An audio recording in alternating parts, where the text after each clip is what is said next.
Pa su došli da mu nude i kažu, pa može li da jedne godine Allaha samo obožavamo, a druge godine da nam dopustiš kipove?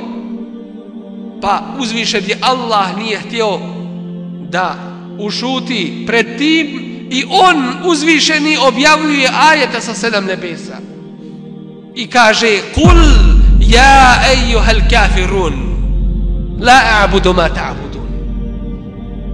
O kafiri, ja se ne pokoravam i ja ne obožavam, ja ne ibadetim onome što vi ibadetite.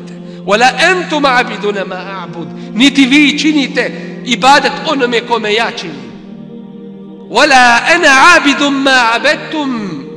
Niti sam ja ikada ibadet činio onome čemu ste vi. Dakle, i u mojoj prošlosti ja se nisam pokoravao, pa tako neće biti ni u budućnosti. A što se vas tiče, wala antum a'biduna ma a'bud. Niti ste vi ikada Allaha iskreno, ispravno ibadet činili. Ili je bio komunizam u naše ovo današnje vrijeme,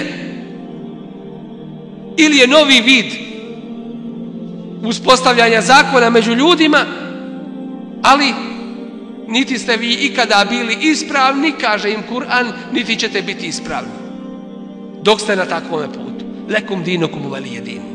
Vama vaša, a meni moja vjera.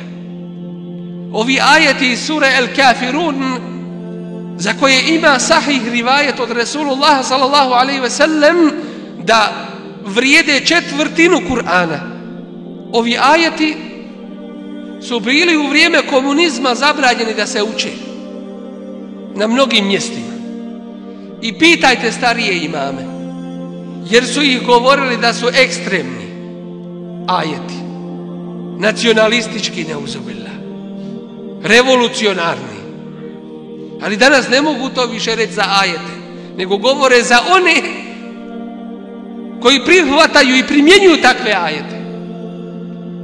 A koliko je danas onih kojima bi trebalo ove ajete ponovo učiti, da ih shvate i prihvate, da nema zajedničkih molitvi, da nema popuštanja u Allahovoj vjeri, tako da.